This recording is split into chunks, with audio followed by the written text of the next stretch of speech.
Hello students, आज हम अपने राइटिंग सेक्शन को आगे बढ़ाते हुए बात करेंगे रिपोर्ट राइटिंग की। ये जो रिपोर्ट राइटिंग है वो किस तरीके से की जाती है, किन किन बातों को हमें ध्यान रखना है और हमारी रिपोर्ट राइटिंग का फॉर्मेट क्या होता है। तो हमें आप ध्यान से देखना है कि रिपोर्ट राइटिंग कैसे की जानी है। So first of all, report writing format क्या होता है।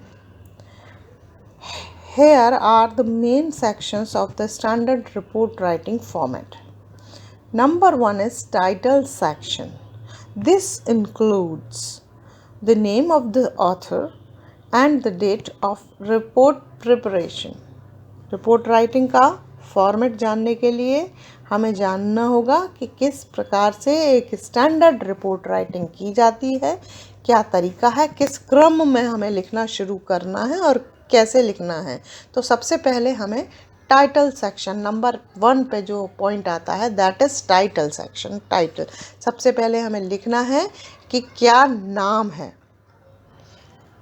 टाइटल क्या है और उसके साथ में ऑथर कौन है, और ये जो रिपोर्ट शुरू कर रहे हैं हम लिखना, इसकी प्रिपरेशन की डेट क्या है। तो सबसे पहले ऑथर का नेम, टाइटल और डेट, ये टाइटल सेक्शन में आएगा और ये सेक्शन जो है रिपोर्ट राइटिंग फॉर्मेट का फर्स्ट सेक्शन होगा।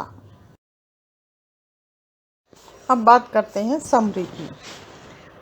There need to be a summary of the major points, conclusions and recommendations.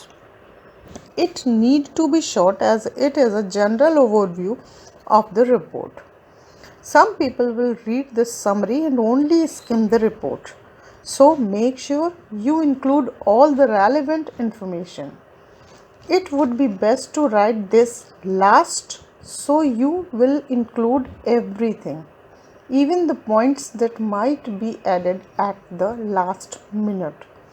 Summary जो होती है वो पूरी लेख का जो है, रिपोर्ट का जो है सार होती है और समरी में ये होना चाहिए, ये माना जाता है कि समरी में सारे मेजर पॉइंट्स, आप क्या निष्कर्ष निकाल रहे हैं या आप क्या रिकमेंडेशंस दे रहे हैं, ये सारी बातें आ जानी चाहिए। समरी जो है थोड़ा सा छोटी होनी चाहिए, बहुत लंबा नहीं होना चाहिए समरी वाला पैराग्राफ। और ये जो है पूरी रिपोर्ट का एक जनरल ओवरव्यू होता है। तो इस बात का हमें ध्यान रखना पड़ेगा कि जो भी हम समरी में पॉइंट्स डाल रहे हैं, जो इन्फॉर्मेशन हम दे रहे हैं, वो एकदम रेलेवेंट इन्फॉर्मेशन हो। क्योंकि कुछ लोग ऐसे होते हैं जो पूरी रिपोर्ट ना पढ़ के केवल समरी पढ़ते हैं। तो अगर वो समरी पढ़ें तो उनको सारे मेजर पॉइंट्स मिल जाएं, सारी बातें उनको समझ में आ जाएं। और ये बात भी ध्यान रखने की है कि समरी लास्ट में लिखनी चाहिए, बिल्कुल एंड में समरी को हमें इंक्लूड करना चाहिए, क्योंकि लास्ट मिनट के भी जो पॉइंट्स होते हैं वो उसमें हम ऐड कर सकते हैं। तो पूरा हम रिपोर्ट पहले तैयार कर लें लेकिन समरी को छोड़ दें, समरी हम बिल्कुल एंड में तैयार करें, जिससे कि हम जो है सारे पॉइंट्स उसके अंदर हर चीज़ डाल सकें, चाहे वो चीज़ लास्ट मिनट ही क्यों ना हुई हो, वो भी हमारी समरी में आ जाए। तो मेजर पॉइंट्स, कंक्लूजन्स और रिकमेंडेशंस, सारी चीज़ें जो हैं वो समरी में होनी चाहिए और समरी से एक रेलेवेंट इन्फॉर्मेशन जो है वो निकल के आनी चाहिए। Next is introduction. The first page of the report needs to have an introduction. You will explain the problem and show the reader why the report is being made. You need to give a definition of terms. If you did not include these in the title section, and explain how the details of the report are arranged. पहला page जो है वो होना चाहिए introduction का। Introduction परिचय। और हमें क्या करना है कि हमें इसमें अपनी सारी प्रॉब्लम्स को एक्सप्लेन करना है और ये भी शो करना है कि रीडर को हम कैसे सारी इन्फॉर्मेशन पहुंचा रहे हैं, रिपोर्ट किस तरीके से तैयार की गई है और वो आप तक पहुंचाई गई है। दूसरी बात है, सारे जो भी टर्म्स हम यूज़ कर रहे हैं किसी भी उसमें, जैसे टाइटल हमने यूज़ किया तो वो टाइटल की डेफिनेशन क्या होती है, क्या मतलब होता है, क्या अर्थ होता है उस शीर्षक का जो आपने दिया है। और इसके बाद ये भी उसमें इंक्लूड करना होता है, ये भी एक्सप्लेन करना होता है कि रिपोर्ट के डिटेल्स क्या हैं और वो कैसे अरेंज किए गए हैं। ये सारी बातें जो हैं वो इंट्रोडक्शन के अंदर आती हैं। तो नेक्स्ट पॉइंट इंट्रोडक्शन होता है। अब बात आती है बॉडी की। This is the main section of the report. There needs to be several sections with each having a subtitle. Information is usually arranged in order of importance with the most important information coming first. जो body होती है वो main section होता है report का। यहाँ पे जब हम इसको डेवलप करते हैं, इसमें लिखना शुरू करते हैं, तो तमाम सारे जो हमने मेन टाइटल लिया है उसके सब टाइटल्स निकल कर आते हैं और कई सारे सब टाइटल्स को बना के हम बॉडी डेवलप करते हैं एक रिपोर्ट की।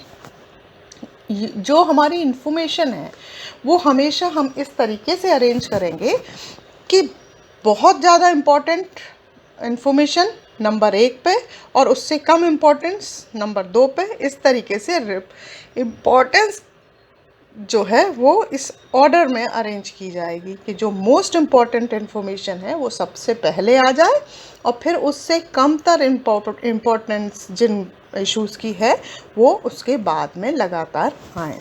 तो इस तरीके से हम बॉडी का स्ट्रक्चर डेवलप करेंगे। अब बात करते हैं कंक्लूजन की। This is where everything comes together. Keep this section free of jargon, as most people will read this summary and the conclusion. Conclusion, उपसंहार जिसको बोलते हैं, सार जिसको बोलते हैं, ये जो है बहुत इम्पॉर्टेंट चीज़ होती है क्योंकि इसमें, इस कंक्लूजन में पूरी रिपोर्ट में क्या है वो सार निकल के आता है। जैसे मैंने बताया था आपको कि समरी में आप सारी चीज़ें डालेंगे, उसी तरीके से कंक्लूजन में भी पूरी रिपोर्ट जो है आप लेकर के आएंगे, पूरी बातें इसके अंदर आएंगी। आपने क्या टॉपिक लिया है, क्यों लिया है, उसके अंदर आपने क्या डेवलप किया है, इन्फॉर्मेशन कौन कौन सी है, ये सारी बातें आप कंक्लूजन में बहुत शॉर्ट फॉर्म में लिख के देंगे। और इसको क्योंकि ज़्यादातर होता ये है कि लोग बाग पूरा रिपोर्ट को ना पढ़ के समरी पढ़ते हैं या कंक्लूजन पढ़ते हैं या कभी कभी दोनों चीज़ें पढ़ते हैं। सब नहीं ऐसा करते लेकिन most of the people do this. So हमें ये ध्यान रखना होगा कि समरी में और कंक्लूजन में हमारी जो है सारी बातें निकल के आ जाएं। नेक्स्ट चीज़ है recommendations. This is what need to be done. In plain English, explain your recommendation, putting them in order of priority. Report आप कर रहे हैं तो निश्चित रूप से आप कुछ ना कुछ रिकमेंड कर रहे होंगे।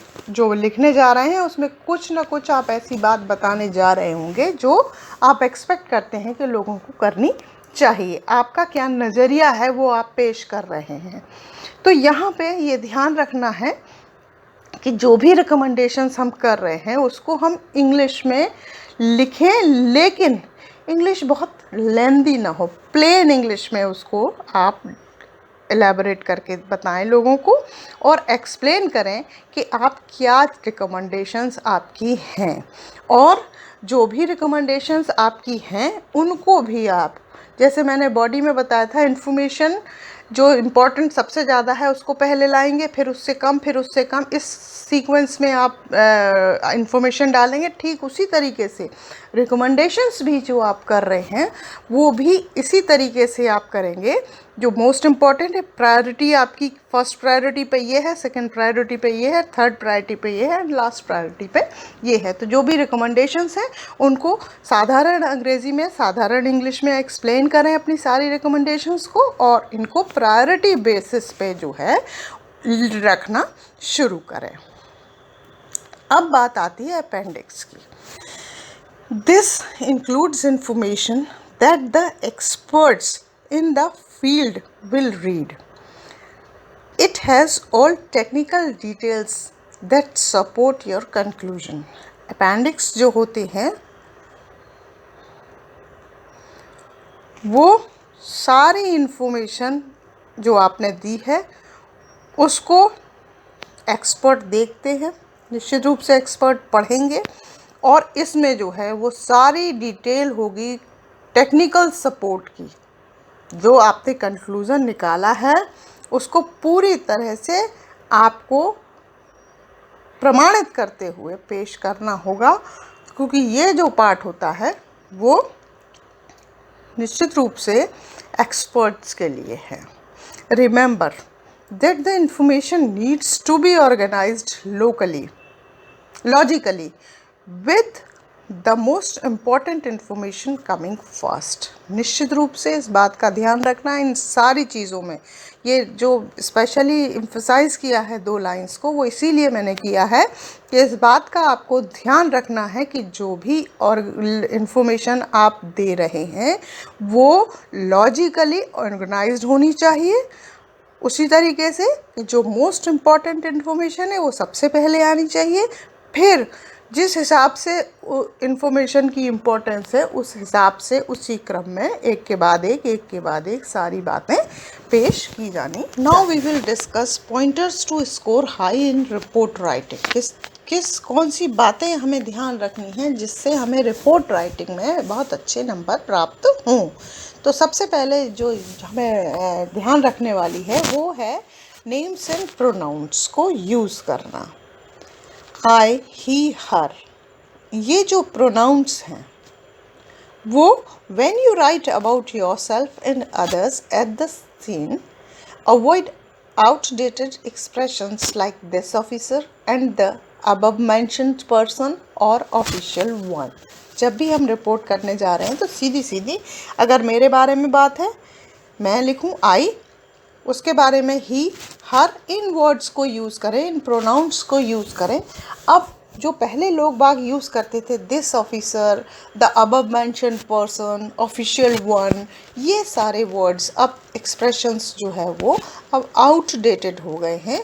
तो अब जो यूज़ करना है वो डायरेक्टली हमें नेम्स और प्रोनाउंस को यूज़ करना है, बजाय इसके कि हम अनावश्यक रूप से उन एक्सप्रेशंस को यूज़ करें जो अब आउटडेटेड हो गए। तो वो आउटडेटेड एक्सप्रेशंस को हमें अवॉइड करना है। Second thing is limit yourself to 1 idea per sentence. Short में लिखिए, एक सेंटेंस में अपना एक आइडिया आप लिख दीजिए, इससे ज़्यादा लंबा मत कीजिए। जो भी विचार हैं आपके वह एक के बाद एक लिखते चले जाएं और कोशिश करें कि अपना जो विचार है वो एक सेंटेंस में अपना एक विचार आप रख दें। Next, be as clear and specific as possible. जितना भी संभव हो सके उतना सीमित भी लिखें और साथ में उसको बिल्कुल क्लियर और स्पेसिफिकली समझाइए कि आप किस बारे में क्या कहना चाह रहे हैं, ये बिल्कुल स्पष्ट होना चाहिए।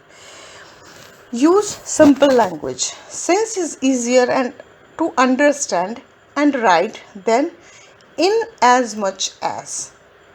Pertaining to is a fancy and time wasting. Why to write about? कुछ शब्द हैं जो लैंग्वेज में हम यूज़ करते हैं वो हमें ध्यान देने चाहिए कि ईजियर हो समझने में, बजाय जैसे कि सिंस वर्ड को हम यूज़ करें तो वो शायद ज़्यादा आसान होगा, बजाय इसके कि हम इन एज मच एज को यूज़ करें या पर्टेनिंग टू को यूज़ करें। हालांकि ये देखने में पढ़ने में शब्द बड़े फैंसी लगते हैं लेकिन थोड़ा टाइम वेस्टिंग होते हैं और पूरी तरह से क्लियरली सामने वाला समझ नहीं पाता है। तो इसलिए क्यों इस तरीके के वर्ड यूज़ करें, तो हम सिंस और अबाउट को यूज़ करके जो है अपनी बात साधारण सी भाषा में लेकिन स्पष्ट रूप से सामने वाले को समझा सकते हैं। तो ये सारे पॉइंट्स अगर हम ध्यान रखेंगे तो निश्चित रूप से हम हाई स्कोर करेंगे अपनी रिपोर्ट राइटिंग में। इन पॉइंट्स के साथ में एक चीज़ ध्यान रखने वाली ये है, stick to observable facts, conclusion, guesses, hunches and other thought processes do not belong in a report. Stick to the facts. A statement like "he was aggressive" won't stand up in the court. You can, however, write Jackson clenched his fist and kicked a chair. हम लोग अनुमान लगाएं, अपने मन से एक निष्कर्ष निकाल के दे दें, या अपने विचारों को ज़बरदस्ती हम रिपोर्ट में लिखें, वो हमारे लिए अच्छा नहीं होगा, क्योंकि हमें जो भी रिपोर्ट में लिखना होता है वो फैक्ट्स लिखने होते हैं। हमेशा हमें फैक्ट्स को ही लिखना होता है, अपने विचारों को, अपने अनुमानों को या अपने निष्कर्षों को हम वहाँ पर नहीं लिख सकते हैं।